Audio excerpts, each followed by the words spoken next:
ओम श्री गणेशाय नमः। आप सभी का हमारे YouTube चैनल पर हार्दिक स्वागत है। आज वैशाख मास के बुधवार के दिन आइए सुने गणेश जी की पौराणिक कथाएं। साथ में सुनेंगे धन समृद्धि प्रदान करने वाली, बरकत देने वाली माता अन्नपूर्णा की कथा। तो इन कथाओं को श्रद्धा और भक्ति के साथ पूरा अवश्य सुनिएगा। प्रेम से बोले गणेश जी महाराज की जय हो। तो प्रेम से बोले गणेश जी महाराज की जय हो। बहुत समय पहले की बात है। एक गांव में एक भाई बहन रहते थे। भाई बहुत गरीब था, पर उसकी बहन पैसे वाली थी। जब बहन के ननद का विवाह था, तब बहन ने ना तो अपने भाई को विवाह में आने का निमंत्रण दिया और ना ही कोई चिट्ठी भेजी। भाई को बाहर वालों से पता चला कि उसके बहन के ननद का विवाह है। भाई ने अपने गांव वालों को बताया। तब गांव वालों ने अपने घर से चुनरी, बिछिया और साड़ी जैसा जिनसे बन पड़ा कन्या के लिए दिया। भाई सारा सामान लेकर बहन के गांव पहुंचा। बहन के घर जाने पर बहन की देवरानी बोली, भाभी जी, आपके भाई आए हैं। बहन ने पूछा, कैसे आए हैं और क्या पहना है? तब देवरानी ने कहा, पैदल आए हैं, फटी पगड़ी, फटी धोती पहने हैं। बहन बोली, मेरे ससुर हवेली के सामने दुकान में बैठे हैं, मुझे शर्म आती है। भाई को बोलो पीछे के दरवाजे से आए। भाई के आते ही बहन ने भाई को एक कमरे में बंद कर बाहर से ताला लगा दिया। एक तरफ लड़की का विवाह हो रहा था, गाजे बाजे बज रहे थे, अतिथियों को भोजन कराया जा रहा था, और दूसरी तरफ भाई को कोई भी पानी तक पूछने वाला न था। तभी भांजे की बहू को दया आई और उसने दरवाजा खोल दिया। दरवाजा खुलते ही भाई वहां से भागा। 2 दिनों के भूखे प्यासे रहने के कारण उसे चक्कर आने लगे। रास्ते में एक गणेश जी का मंदिर था, वहां जाकर गिर गया और रोते रोते गणेश भगवान को अपनी व्यथा सुनाई और बोला, हे गणेश जी महाराज, आज मेरी गरीबी के कारण से मेरी सगी बहन ने मुझे धिक्कार दिया। घर जाने पर मेरी पत्नी, मेरे बच्चे जब पूछेंगे कि विवाह से क्या मिठाई लेकर आए हैं, तो मैं क्या जवाब दूंगा? तब गणेश जी को उस पर दया आ गई और गणेश जी भगवान बोले, मेरे बगीचे से ककड़ी और तरबूज तोड़कर ले जा। तब भाई ने ककड़ी तोड़कर झोला भर लिया और अपने घर गया। घर जाते ही बच्चों ने पूछा, पिताजी, बुआ के यहाँ से हम लोगों के लिए क्या लाए हैं? झोला खोलते ही छोटे तरबूज सोने के गेंद में बदल गए। बाकी तरबूज काटे तो उनमें से हीरे मोती निकले। पत्नी बोली, आप बहन के घर से इतना कुछ क्यों लाए? आपकी बहन ने हम लोगों को बहुत ज्यादा दे दिया है। भाई ने कुछ भी जवाब नहीं दिया। गणेश भगवान की कृपा से उनके दिन बदल गए। भाई का काम धंधा जोरों से चलने लगा। धीरे धीरे गहने, कपड़े, रहने के लिए मकान बन गए। पत्नी बोली, एक बार ननद जी को बुलाकर लाओ। भाई नए कपड़े, नए जूते पहनकर रथ में बैठकर बहन को लेने गया। देवरानी बोली, भाभी जी, आपके भाई आए हैं। बहन ने पूछा, कैसे आए हैं और क्या पहना है? तब देवरानी बोली, रथ में बैठकर खूब ठाट बाट से आए हैं। बहन बोली, मेरे भाई को बोलो कि हवेली के सामने से आए, मेरे ससुर, देवर, जेठ देखेंगे। भाई का बहन ने खूब स्वागत किया। भाई बोला, बहन, मैं तुम्हें लेने आया हूँ। तब बहन ने कहा, मुझे भी बहुत दिन हो गए हैं, चलो मैं चलती हूँ। भाई बहन को लेकर अपने घर आया। भाई और उसकी पत्नी ने बहन का खूब आदर सत्कार किया। जो चीजें मांगी सब बनवा कर दिया। बहन बोली, भाई, मुझे एक जूती चाहिए। तब भाई ने मोची को बुलाया और कहा, मेरी बहन के लिए ऐसी जूती बनाओ जो मुंह से बोले। भाई ने बहन को बहुत सारा धन देकर विदा किया, पर अभी तक वह जूती नहीं आई थी। बहन रवाना होने लगी, तभी मोची जूतियां लेकर आया। बहन के जूती पहनते ही जूतियां बोली, निर्धन भाई की पैसे वाली बहन, गणेश जी का बगीचा नहीं होता तो आज क्या करती। बहन तब भाई की पत्नी से पूछा, ये कहाँ से आवाज आ रही है। तभी भाई ने कहा, सुबह का समय है, कोई जीव जंतु बोल रहे होंगे। भाई ने घोड़े गाड़ी को जल्दी जाने को कहा। बहन के जाते ही पत्नी जिद करके बैठ गई कि जूतियां क्या बोल रही थी। तब पति ने अपनी पूरी आपबीती सुनाई कि कैसे बहन ने मुझे 2 दिन भूखा रखा, कमरे में बंद कर दिया था। भांजे की बहू ने दरवाजा खोला, तब मैं बाहर आया और गणेश जी के शरण में जा पहुंचा। गणेश जी की कृपा से हमारे दिन बदले हैं। उसने अपने पत्नी को सारी बात बताई। तब पत्नी बोली, अगर मुझे मालूम होता तो मैं आपकी बहन को कुछ नहीं देती। मेरा दिया हुआ सब कुछ वापस लेकर आओ। तब पति बोला, गणेश भगवान ने हमें सब दिया है। अगर वह मुझे भूखा प्यासा कमरे में बंद नहीं करती तो मैं गणेश भगवान के मंदिर में क्यों जाता। क्या मैं गणेश जी को अपना दुखड़ा सुनाता। तुम अपना मन मैला मत करो, अपने पर तो गणेश जी की कृपा है और किस चीज की कमी है। फिर दोनों गणेश जी के आगे झुककर प्रणाम करते हैं और जयकारा लगाया। हे गणेश जी महाराज, जैसी कृपा आपने गरीब भाई पर करी, वैसे ही अपने सभी भक्तों पर अपनी कृपा बनाए रखना। तो प्रेम से बोलें, गणेश जी महाराज की जय हो। अब आइए सुने गणेश जी महाराज की अगली पौराणिक कथा।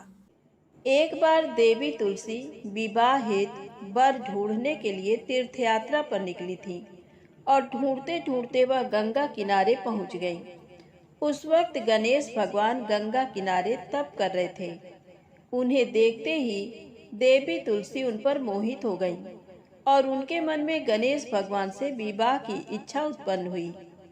फिर देवी तुलसी ने गणेश जी के पास जाकर उनका ध्यान भंग कर दिया।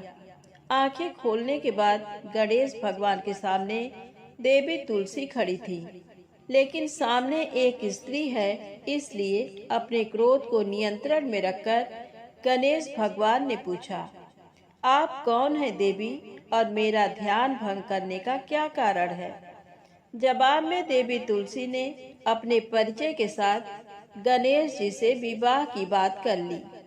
उत्तर में गणेश जी बोले, देवी मैं ब्रह्मचारी हूँ, उस वजह से मैं विवाह नहीं कर सकता। अपने विवाह प्रस्ताव के लिए ना सुनने के बाद देवी तुलसी क्रोधित हो गई और उन्होंने गणेश जी को श्राप दे दिया कि उनका ब्रह्मचर्य टूटेगा और उनके 2 विवाह होंगे। इस बात पर गणेश भगवान भयंकर क्रोधित हो उठे, क्योंकि एक तो वह स्त्री है, इसीलिए ध्यान भंग करने पर भी गणेश जी ने कुछ नहीं कहा और इतनी विनम्रता से बात करने पर भी उन्हें श्राप दिया गया। फिर गणेश जी ने भी देवी तुलसी को श्राप दिया कि तुम्हारा विवाह शंखचूर्ण नाम के असुर के साथ होगा। एक देवी होकर भी उनका विवाह एक राक्षस से होगा। ये जानकर देवी तुलसी विचलित हो गईं और विनायक जी से इस कठोर श्राप से मुक्ति दिलाने की क्षमा याचना करने लगी। फिर गणेश जी को तुलसी देवी पर दया आ गई। वह बोले कि मेरा श्राप तो बदल नहीं सकता, वह तो सच होकर ही रहेगा, लेकिन अगले जन्म में तुम एक पेड़ बनोगी और भगवान महाविष्णु जी को अत्यंत प्रिय होगी। उनकी पूजा में भी तुम्हारा एक महत्वपूर्ण स्थान होगा और कलयुग के इंसानों को तुम मोक्ष का मार्ग दिखाओगी। लेकिन तुमने मेरा तप भंग किया है और मुझे ब्रह्मचारी होकर भी 2 विवाह का श्राप भी दिया है। इसलिए मेरी किसी भी प्रकार की पूजा में तुम निश्चित होगी। इस प्रकार देवी तुलसी गणेश भगवान की पूजा में निषिद्ध हो गई। तो प्रेम से बोले गणेश जी महाराज की जय हो। अब आइए सुने गणेश जी के विवाह की कथा। गणेश भगवान का मुख हाथी का है और एक दांत टूटा हुआ है। इन्हीं दो कारणों की वजह से उनका विवाह नहीं हो पा रहा था। इस बात से गणेश महाराज अक्सर नाराज रहा करते थे। एक दिन एक देवता के आग्रह पर विनायक जी उसके विवाह में अपनी उपस्थिति दर्शाने गए थे। विवाह स्थल पर पहुंचने के बाद कुछ देवताओं ने मिलकर गणेश भगवान का समय पर विवाह न होने के कारण उपहास किया, जिससे गणेश जी बहुत ही अधिक नाराज हो गए। उसी दिन उन्होंने ठान लिया कि जब तक मेरा विवाह नहीं होता तब तक मैं किसी भी देवता का विवाह नहीं होने दूंगा। गणेश भगवान के पास विवाह और अन्य संदेश लाने का काम उनके प्रिय वाहन मूषक राज करते थे। अब मूषक राज जब भी किसी देवता के विवाह का समाचार लाते तब गणेश जी उसे आदेश देते और मूषक राज अपनी सेना के साथ जाकर उस विवाह के मंडप को गिराकर तहस नहस करते एवं बारातियों को भी भगा देते। इस तरह गणेश जी और मूषक राज की मिली भगत की वजह से किसी भी देवता का विवाह नहीं हो रहा था। गणपति जी के व्यवहार से तंग आकर सभी देवी देवता भगवान शिव और माता पार्वती जी के पास पहुंच गए और इस विराट समस्या का समाधान मांगने लगे। भगवान शिव और माता पार्वती ने कहा कि इसका हल तो आपको केवल ब्रह्मा देव जी के पास ही मिल सकता है। कृपा करके आप ब्रह्मलोक को जाएं। माता पार्वती और महादेव को प्रणाम करके सभी देवी देवता ब्रह्मा जी के पास प्रकट हुए। देवताओं की समस्या को ठीक से सुनने के बाद ब्रह्मा जी ने अपनी योग शक्ति से दो कन्याओं का निर्माण किया। कन्याओं का नाम था रिद्धि और सिद्धि। वह दोनों ब्रह्मा जी की मानस पुत्रियां थीं।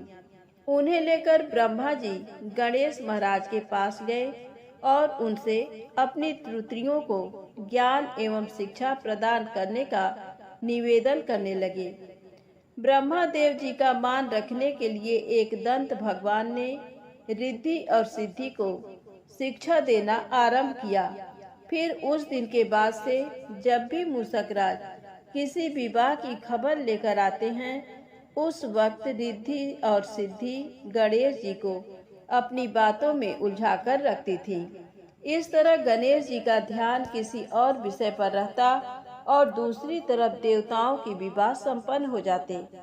एक दिन बुद्धि के देवता भगवान गणेश जी को ये बात समझ आ गई, लेकिन उनके क्रोध में आने से पहले ही ब्रह्मा देव अपनी दोनों पुत्रियों के साथ वहां पर प्रकट हुए। रिद्धि और सिद्धि को सामने देखते ही गणेश जी का क्रोध बढ़ने लगा, किंतु विनायक जी के मुख से कोई भी शब्द निकलने के पहले ही भगवान ब्रह्मा देव ने कहा, हे गणेश जी, आपने स्वयं ही मेरे पुत्रियों को शिक्षा दी है और अब मुझे इन दोनों के विवाह योग्य कोई वर नहीं मिल रहा है। मेरी आपसे विनती है कि आप ही रिद्धि और सिद्धि से विवाह करके मुझे धन्य कीजिए। परमपिता ब्रह्मा देव जी की शांत वाणी सुनकर गणेश जी का क्रोध शांत हो गया और वह उस विवाह प्रस्ताव के लिए हंसी खुशी राजी हो गए। विवाह के बाद अपनी दोनों पत्नियों से उन्हें दो पुत्र प्राप्त हुए, जिनका नाम रखा गया शुभ और लाभ। तो प्रेम से बोले गणेश जी भगवान की जय हो। आप आइए सुनते हैं गणेश जी की पूजा पाठ में सुनी जाने वाली पौराणिक कथा। एक गांव था जिसमें एक सेठ जी अपने परिवार के साथ रहते थे। सेठ जी का गांव के पास के ही शहर में बड़ा व्यापार था। सेठ जी गणेश जी की पूजा श्रद्धा एवं विश्वास से करते थे, जिससे सेठ जी के घर में अन्न धन के भंडार सदैव ही भरे रहते थे। उनके जीवन में किसी भी प्रकार की कोई कमी नहीं थी। नित्य प्रतिदिन नियम अनुसार रोज वो नदी पर नहाने जाते और आकर गणेश जी की पूजा करते, उन्हें भोग लगाते, फिर स्वयं भोजन करते थे। ये बात सेठानी जी को अच्छी नहीं लगती थी। वो धार्मिक नहीं थी और ईश्वर में इतना विश्वास नहीं रखती थी। एक बार सेठानी जी ने सोचा कि ये इतना गणेश जी को मानते हैं, गणेश जी की पूजा करते हैं, इससे होता क्या है, आज तो देखती हूँ वो कैसे गणेश जी की पूजा करते हैं। अगले दिन जब सेठ जी नदी पर नहाने जाते हैं तो सेठानी जी गणेश जी की मूर्ति को उठाकर मूर्ति को कपड़े से ढककर बगीचे में जमीन में दबा देती हैं। जब सेठ जी नदी पर से नहाकर घर आते हैं और देखते हैं कि गणेश जी की मूर्ति तो मंदिर में नहीं है, तो वो सेठानी से पूछते हैं, गणेश जी की मूर्ति मंदिर में नहीं है, कहाँ गई?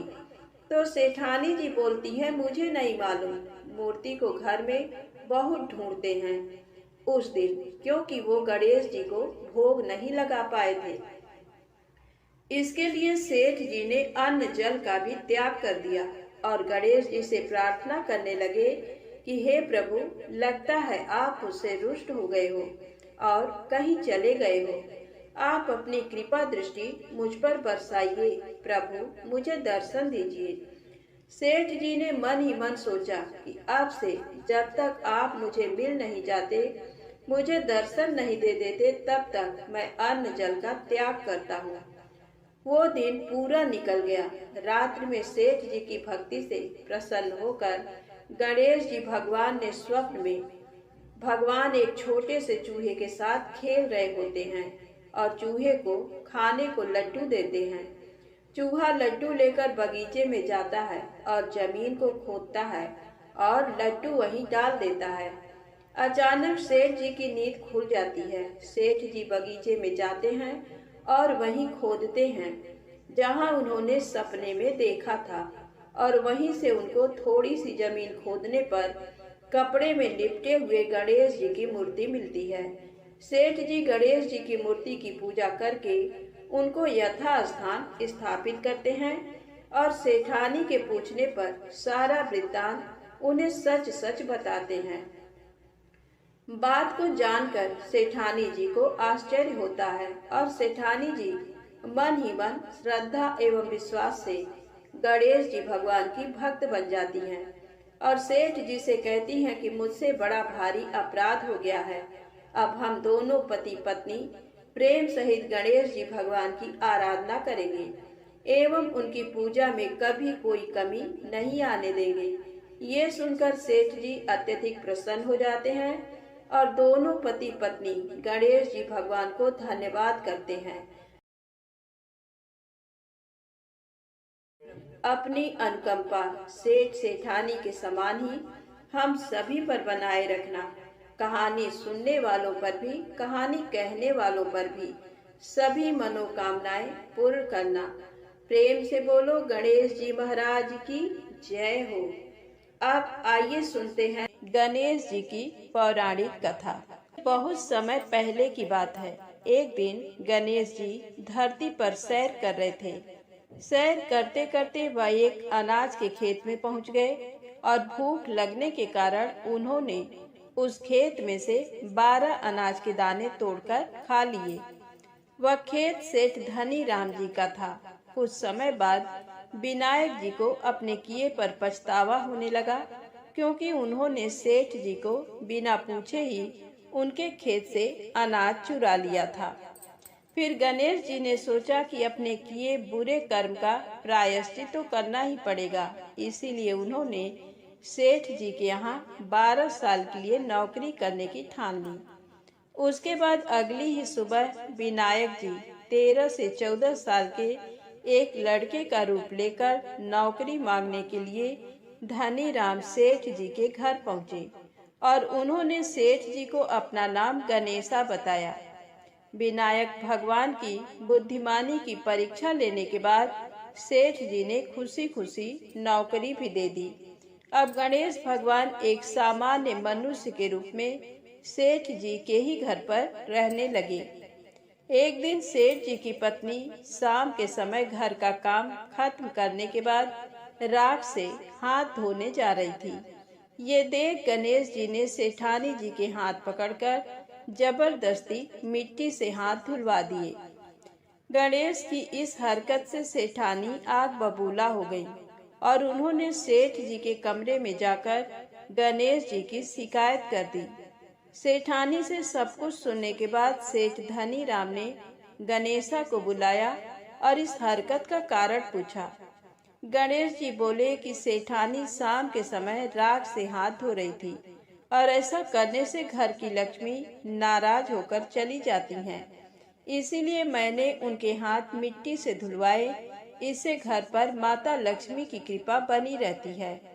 ये सब सुनकर सेठ जी ने सोचा, गणेशा की सोच तो बड़ी अच्छी है। उसी के कुछ दिन बाद कुंभ मेले का शुभ अवसर आया। सेठ जी ने गणेशा को बुलाया और कहा, सेठानी जी को कुंभ मेले में स्नान करा लाओ। अब सेठानी और गणेशा स्नान के लिए मेले में पहुँचे। वहां पहुंचने के बाद सेठानी नदी के किनारे बैठकर नहाने लगी। उन्हें ऐसा करते देख गणेशा दौड़ कर आए और सेठानी जी के दोनों हाथ पकड़कर उन्हें नदी के अंदर लेकर गए। उनसे पानी में डुबकी लगवाई और फिर किनारे पर ले आए। अब गणेशा की इस हरकत से तो सेठानी का गुस्सा 7वें आसमान पर पहुंच गया। सेठानी जी घर आते आते पूरे रास्ते गणेशा को ताने पर ताने मार रही थी, लेकिन गणेश भगवान सब कुछ शांति से सुन रहे थे। घर आते ही सेठानी ने सेठ जी के पास फिर से गणेशा की शिकायत कर दी। सेठ जी ने तुरंत ही गणेशा को बुलाया और पूछा, तुमने ऐसा क्यों किया? गणेश जी बोले, सेठ जी, सेठानी नदी के किनारे बैठकर गंदे पानी से नहा रही थी। मैंने इनको बीच नदी में ले जाकर साफ पानी में डुबकी लगवाई। ऐसा करने से उन्हें अगले जन्म में बहुत बड़ा राजपाट और वैभव मिलेगा। सेठ जी ने सोचा कि गणेशा के विचार कितने अच्छे हैं, मेरे परिवार का भला सोचता है। कुछ दिन बाद सेठ जी के घर पर पूजा थी। पंडित जी आने के बाद सेठ जी ने गणेशा से कहा, जाओ और सेठानी जी को बुला कर लाओ। सेठ जी के आज्ञानुसार गणेश जी सेठानी को बुलाने गए। उस वक्त सेठानी काली चुनरी ओढ़कर कमरे से बाहर आ रही थी।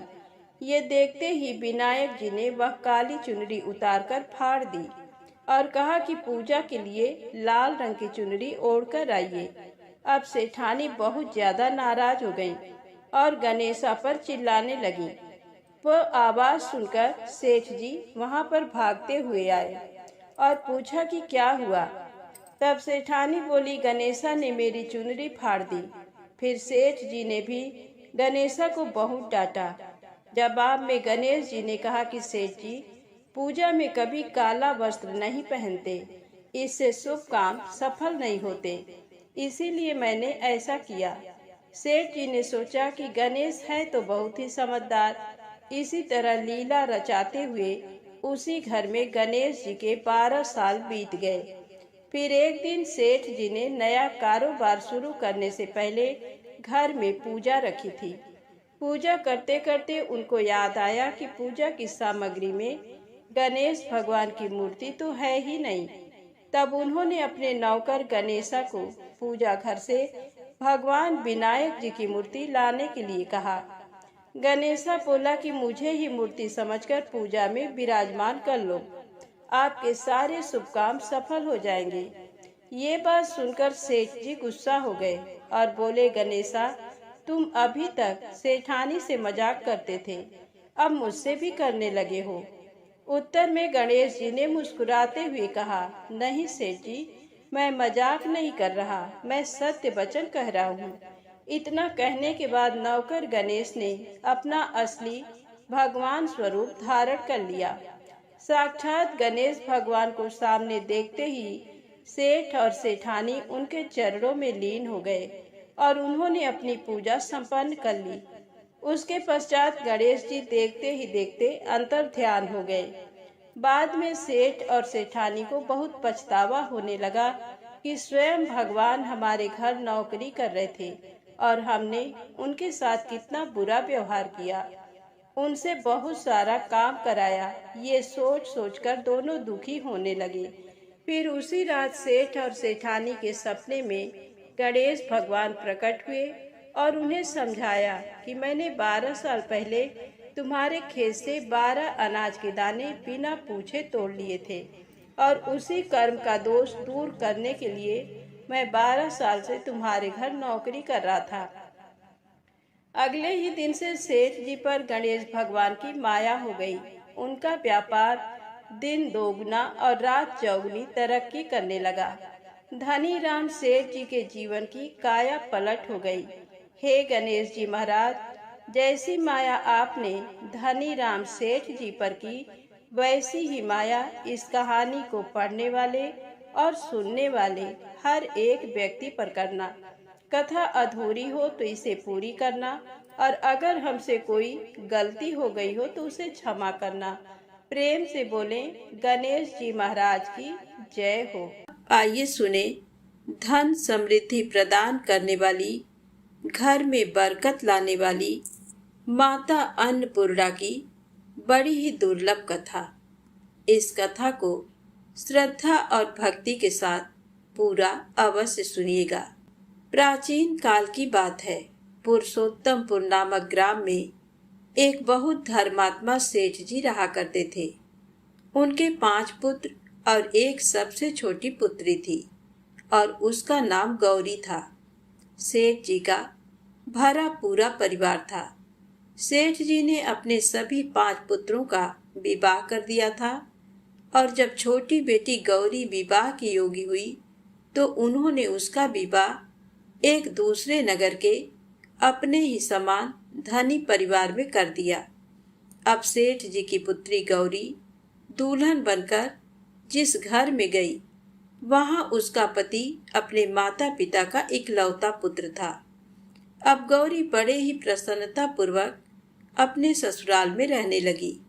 गौरी बड़ी ही सदाचार, गुणवान तथा रूपवती थी। एक दिन की बात है, जब 1.25 महीना हो गया, तब सास ने गौरी को रसोई संभालने के लिए दे दिया। रसोई की सारी बातें समझा दी। गौरी अपने सासू माँ का पांव छूकर रसोई में प्रवेश करती है। तब सास ने कहा, बहू, रोज सुबह जल्दी उठकर पूजा पाठ करके रसोई में प्रवेश करना, फिर खाना बनाना। रोटी बनाते समय पहली रोटी गाय को, अंतिम रोटी कुत्ते को बनाना मत भूलना। इस प्रकार सास ने गौरी को सब कुछ समझा दिया। गौरी 4 लोगों के लिए खाना बनाती है और खाना बनाकर अपने पूरे परिवार को खिलाती है। जब अंत में खुद खाने के लिए बैठी, तब वह देखती है कि उसके लिए तो रोटी बची ही नहीं। अब क्या करे? वह चावल, दाल और सब्जी खाकर पानी पी लेती है। अब जब शाम होती है, तब गौरी ने सुबह से ज्यादा आटा लगाया और रोटी सब्जी बनाकर रख देती है। जब रात्रि में सब लोग खा लेते हैं, तो फिर से जब गौरी खाने के लिए बैठी, रोटी का डब्बा खोलती है तो उसमें एक भी रोटी नहीं थी। ये देखकर उसे बड़ा ही आश्चर्य होता है कि उसने तो सुबह से भी ज्यादा आटा लगाया था, लेकिन रोटियां बची ही नहीं। अब वह सिर्फ सब्जी खाकर पानी पीकर सो जाती है। अगले दिन फिर उसने कल से 2 गुना ज्यादा आटा लगाया और रोटियां बनाई, लेकिन फिर से उसे रोटी नहीं मिली। सभी रोटियां खत्म हो गई थी। अब उस दिन भी आधे पेट खाना खाकर ही उसे रहना पड़ा। इसी प्रकार गौरी चाहे जितना भी आटा लगाती, रोटियां उसे नहीं बचती। ये हर रोज का काम हो गया था। वह सोचने लगी, आखिर कौन नहीं चाहता कि मैं रोटियां नहीं खाऊं, मेरा पेट ना भरे। गौरी इस आस में आटा ज्यादा गूंथती थी कि किसी न किसी दिन तो उसे रोटियां मिलेंगी, किंतु ऐसा नहीं होता है। ऐसा करते करते वह बहुत कमजोर दुबली पतली हो गई। तो दोस्तों, ऐसे ही एक दिन की बात है, जब गौरी रसोई में सब्जियां काट रही थी तो गलती से चाकू से उसका हाथ कट जाता है और वह रोटियां नहीं बना पाती। तो उसकी सासू माँ ने कहा, बहू रहने दो, आज मैं रोटियां बना देती हूँ। तो गौरी ने कहा, नहीं सासू माँ, आप आटा लगा दीजिए, मैं रोटियां बना दूंगी। तो दोस्तों, उस दिन सासू माँ ने आटा लगाया और फिर बहू को दे देती है। बहू रोटियां बनाकर तैयार कर देती है। घर के सभी सदस्य रात के समय जब खाना खाने लगते हैं, सब लोग जब खाना खा लेते हैं, तब बारी आती है गौरी की। तो वह बहुत दुखी मन से खाना खाने बैठती है। वह सोचती है, आज तो सासू माँ ने आटा गूंथा है, वह भी बहुत कम। आज तो मेरे लिए रोटियां बची ही नहीं होंगी। ये सोचकर बहू मन ही मन बहुत दुखी होती है। किंतु जब वह रोटी के डब्बे को खोलती है तो उसने देखा कि उसमें 4-5 रोटियां पड़ी हैं। ये देखकर बहू बहुत खुश होती है। अब क्या था, ऐसे ही 7 दिनों तक बहू की सासू माँ ने आटा गूंथा और बहू रोटियां बनाती थी और बहू को रोज रोटियां मिलने लगी। इन 7 दिन बहू ने भर पेट खाना खाया। जब 8वां दिन आया तो बहू का हाथ भी ठीक हो गया था। तब सासू माँ ने कहा कि गौरी बेटा, क्या मैं आज आटा गूंथ दूं या फिर तुम आटा गूंथ लोगी? तब गौरी ने कहा, नहीं माँ, मेरा हाथ अब ठीक हो गया है, मैं आटा गूंथ दूंगी। उस दिन गौरी ने आटा गूंथा और रोटियां बनाई, सबको प्रेम पूर्वक खाना खिलाया। जब उसके खाने की बारी आई तब उसने देखा कि रोटी के डिब्बे में तो रोटी है ही नहीं, पूरा रोटी खत्म हो गया। ये देख बहू गौरी बहुत ही आश्चर्य में पड़ जाती है। वह सोचती है, जब तक सासू माँ ने आटा लगाया तब तक तो मुझे रोटियां मिलती थी, लेकिन जब से मैं आटा गूंथने लगी तो मुझे रोटियां ही नहीं मिलती, जबकि सासू माँ मुझसे बहुत ही कम आटा गूंथती थी। इसके बाद भी पूरा परिवार उसमें खा लिया करता था। ऐसी क्या बात है? ये सारी बातें सोचकर गौरी बहुत ही परेशान हो जाती है और दिन भर दुखी रहती थी। एक दिन की बात है, गौरी के पति ने गौरी से पूछा कि गौरी, तुम इतना उदास क्यों रहती हो?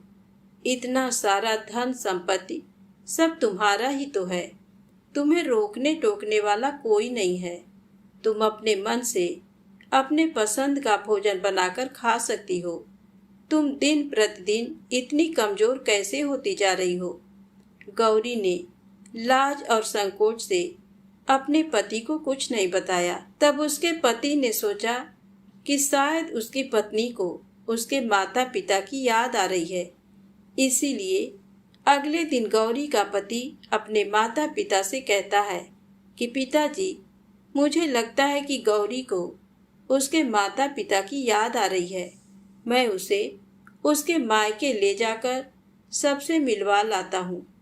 अपने बेटे की बात सुनकर गौरी के सास ससुर तैयार हो जाते हैं और उसे जाने की अनुमति दे देते हैं और कहते हैं, बेटा, यदि बहू को अपने माता पिता से मिलकर प्रसन्नता होती है तो अवश्य ही तुम उसे उसके मायके ले जाओ।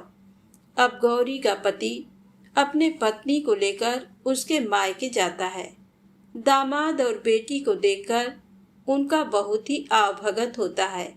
तरह तरह के व्यंजन बनाए जाते हैं, खिलाए जाते हैं, बहुत सेवा सत्कार होता है। उसी दिन रात्रि में समय मिलने पर गौरी की माँ ने अपनी बेटी को कोने में ले जाकर पूछा, बेटी, तुम इतनी दुबली पतली कैसे हो गई? तुम तो बहुत ही कमजोर दिख रही हो। क्या बात है? तुम्हें कौन सी बात खाई जाती है? क्या तुम्हारे ससुराल वाले तुम्हारी चिंता नहीं करते, तुम्हें दुख देते हैं? या ऐसी कौन सी बात है जिससे तुम्हारी ये दशा हो गई है? अपनी माँ की बातें सुनकर गौरी अपनी सारी परेशानी सारी चिंताएं सब कुछ बताती है। अपनी बेटी की बात सुनकर गौरी की माँ ने कहा, बेटी, हमें लगता है माता अन्नपूर्णा तुमसे नाराज हो गई हैं।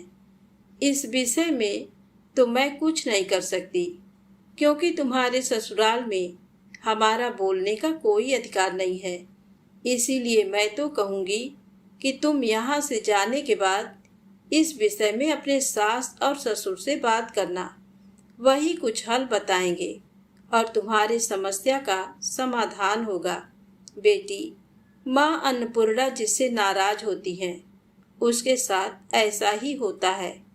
अब अपनी माँ की बातें सुनकर गौरी निश्चय करती है कि वह सारी बातें अपने सासू माँ से कहेगी। अब जब सुबह का समय होता है तो गौरी अपने माता पिता से विदाई लेकर अपने ससुराल आ जाती है। ससुराल आने के बाद वह अपने सास ससुर और पति से सारी बातें कह सुनाती है। वह कहती है, माँ जी, जब से मैंने रसोई संभाला है, मैं खाना बनाती हूँ, तब से मुझे एक भी दिन रोटियाँ नहीं बचती। मैं बिना खाए ही सो जाती हूँ। किसी किसी दिन पानी पीकर सो जाती हूँ।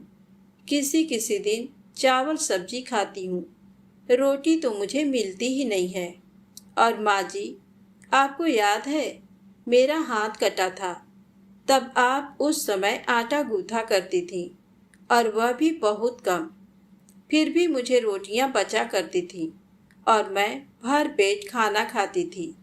लेकिन अब जब मेरे हाथ का घाव ठीक हो गया, तब से मैं फिर से आटा गूँथने लगी और रोटियां बनाने लगी।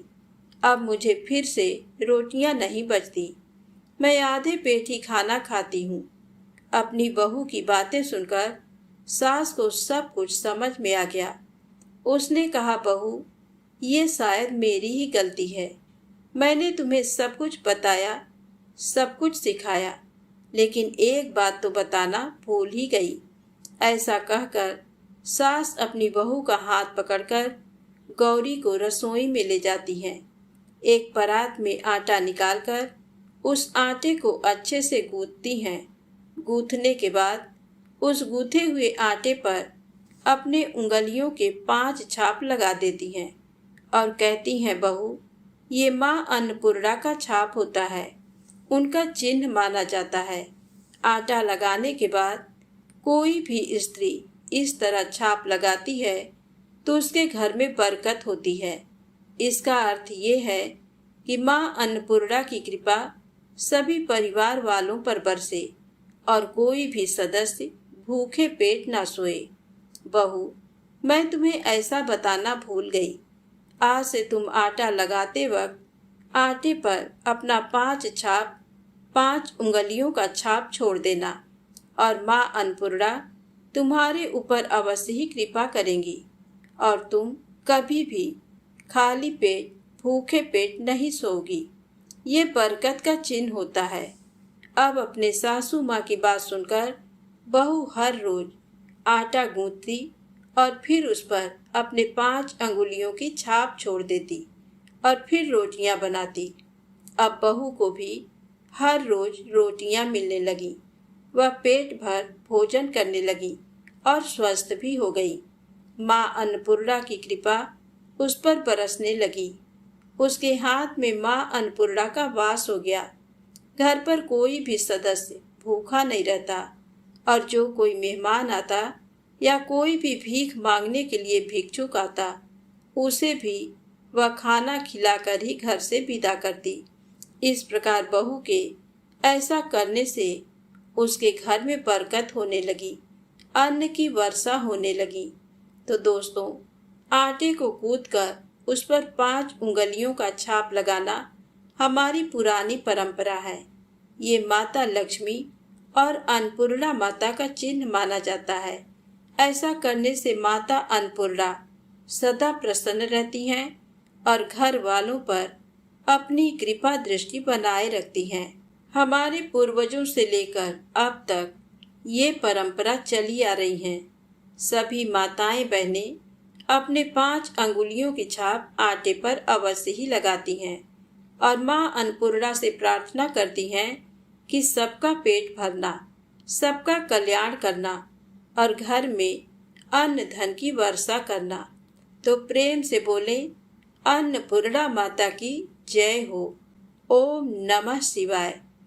जय माता दी, जय भोलेनाथ।